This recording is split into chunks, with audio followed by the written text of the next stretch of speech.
പിന്നെ മറ്റു വിഷയം നമ്മളിവിടെ നേരിട്ട പരാജയപ്പെട്ട വിഷയത്തിൽ ഈ പറയുന്ന ബൈപ്പാസും അതുപോലെ തന്നെ നമ്മുടെ ആശുപത്രിയോടൊപ്പം നമ്മൾ വലിയ പ്രതീക്ഷയോട് കൂടി കണ്ടിരുന്ന ഒരു കാര്യമാണ് നമ്മൾ നിലമ്പൂർ വയനാട് മൈസൂർ റെയിൽവേ. നിങ്ങൾക്കൊക്കെ അറിവുള്ളതാണ്.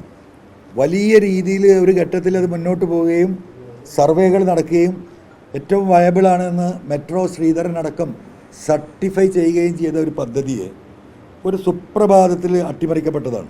നിങ്ങൾക്ക് അറിയാം, ഞങ്ങളൊക്കെ പലരും അന്ന് ചർച്ചയും റിപ്പോർട്ടൊക്കെ ഉണ്ടായതാണ്. ആ പദ്ധതിയെ ഇവിടെ നിന്ന് നേരെ വലിച്ച് ഈ പറയുന്ന തലശ്ശേരി മൈസൂർ റൂട്ടിലൂടെ ആ റെയിൽ കൊണ്ടുപോകാനുള്ളൊരു ശ്രമം നടത്തി. നമ്മളെ കയ്യിൽ നിന്ന് അത് പോയി. ഒരു കാരണവശാലും അത് ഫീസിബിൾ ആകില്ല എന്ന കേന്ദ്ര റെയിൽവേയുടെ സ്റ്റഡി റിപ്പോർട്ട് വന്നു. അത് നടന്നതുമില്ല. നടക്കാൻ 99% ഈ പദ്ധതി നിങ്ങൾക്ക് ഓർമ്മ ഉണ്ടാകും. അന്ന് കർണാടക മുഖ്യമന്ത്രി ഞങ്ങൾ ഈ വയനാട്ടിലെ മുഴുവൻ MLA മാരും പോയി കണ്ട് അദ്ദേഹം താല്പര്യമെടുത്ത് അവിടുത്തെ ലീഡർഷിപ്പുമായി സംസാരിച്ച് എല്ലാവരും 2 സംസ്ഥാനങ്ങളും തമിഴ്നാടടക്കം മുൻകൈയെടുത്ത് മുന്നോട്ട് പോയിരുന്നൊരു പദ്ധതി അനാവശ്യമായി ഇവിടുന്ന് വലിച്ച് അങ്ങോട്ട് കൊണ്ടുപോയി അവിടുന്ന് അത് നഷ്ടപ്പെടുകയും ഇവിടെ അത് വരാനുള്ള സാധ്യതകൾ മങ്ങുകയും ചെയ്ത വലിയൊരു നഷ്ടം നമുക്കവിടെ ഉണ്ടായിട്ടുണ്ട്.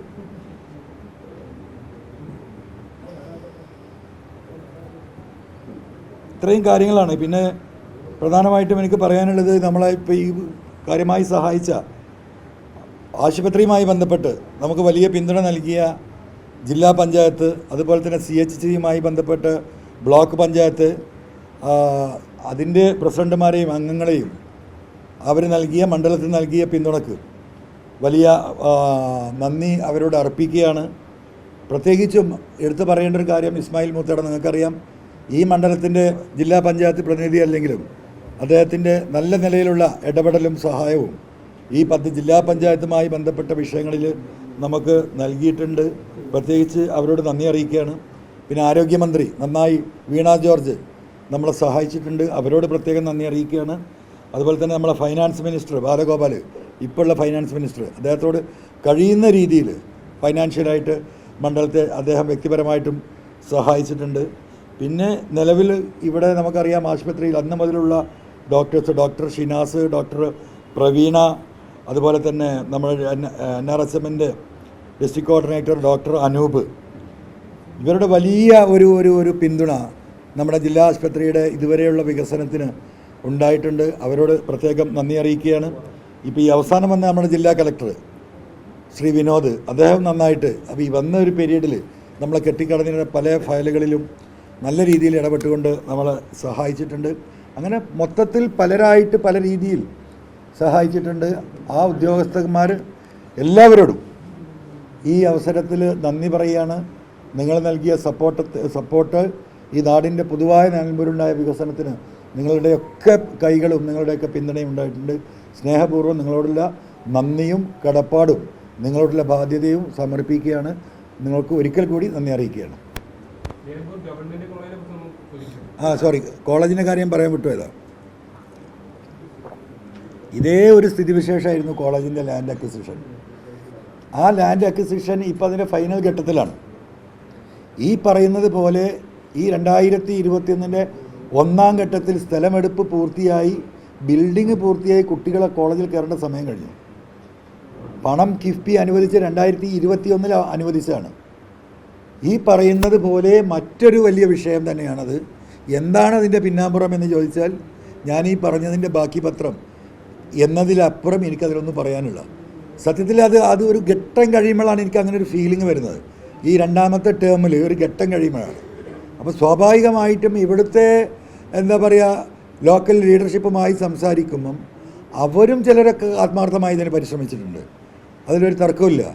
അന്നത്തെ പാർട്ടിയുടെ സെക്രട്ടറി പത്മാക്ഷൻ എനിക്കറിയാം, അദ്ദേഹം ഇതിന് നന്നായിട്ട് പരിശ്രമം നടത്തിയതാണ്. പക്ഷേ ഇവിടുന്ന് അങ്ങോട്ട് കാര്യങ്ങൾ കൈവിട്ട് മുകളിലേക്ക് എത്തുമ്പോൾ എവിടുന്നാണോ ഇതിൻ്റെ ഫുൾ സപ്പോർട്ട്, എന്ത് സ്ട്രെങ്ത് കൊടുക്കേണ്ട ജില്ലാ കമ്മിറ്റി, അവിടെയായിരുന്നു ഇതിൻ്റെ മുഴുവൻ തടവുകളും. അതിലെ ഒരു ബലിയാടാണ് ഈ പറയുന്ന നമ്മുടെ ഗവൺമെൻറ് കോളേജും. ജില്ലാ കമ്മിറ്റിയുടെ താല്പര്യം ശരിക്കും എന്താണ് ഇത് തടയേണ്ടത് ആവശ്യം? കാരണം അവരുടെ ഇടതുപക്ഷ MLA 2ാം ടൈമും നിലമ്പൂരിൽ വന്നതാണല്ലോ. അപ്പോൾ തടയുമ്പോൾ സ്വാഭാവികമായിട്ടും അത് അവരെ CPM-നെ കൂടി ബാധിക്കുന്നതല്ലേ?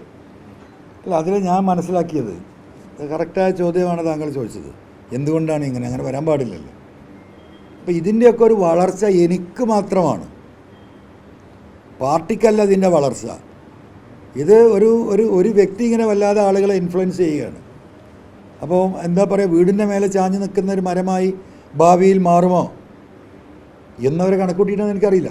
എന്തിനാണ് ഇതിന് തടവ് നടത്തിയത്? ഒരു പക്ഷേ കേരളത്തിൽ സ്വതന്ത്ര MLA-മാരിൽ CPM-നോടൊപ്പം നിന്ന MLA-മാരിൽ ഒരു പക്ഷേ എനിക്കറിയില്ല, അത് അവരാണ് വിലയിരുത്തേണ്ടത്. ഏറ്റവും കൂടുതൽ ആ പാർട്ടിക്കും മുന്നണിക്കും സപ്പോർട്ട് നൽകിയത് ഞാനാണ് എന്ന് വളരെ ഉത്തരവാദിത്തപ്പെട്ടവർ മുമ്പ് പറഞ്ഞിട്ടുണ്ട്. അപ്പോൾ അങ്ങനെ പാർട്ടിയുടെ മനസ്സിനോടൊപ്പം, ഇടതുപക്ഷത്തിൻ്റെ മനസ്സിനോടൊപ്പം, ഇവിടുത്തെ സാധാരണ സഖാക്കളുടെ മനസ്സിനോടൊപ്പം സഞ്ചരിച്ചൊരു വ്യക്തിയാണ് ഞാൻ. അങ്ങനെ ഒരു സഞ്ചരിച്ചൊരു വ്യക്തി സഖാക്കൾ ഉൾപ്പെടെയുള്ളവർക്ക് ഒരഭിപ്രായ വ്യത്യാസവും വ്യക്തിപരമായി ഇല്ലാത്ത ഒരു വ്യക്തി, ആ വ്യക്തി ഒരു MLA ആകുമ്പോൾ എന്തിനാണ് ഇങ്ങനെയുള്ള ഇടപെടലുകൾ നടത്തിയെന്ന് ചോദിച്ചാൽ ഐ ഡോണ്ട് നോ.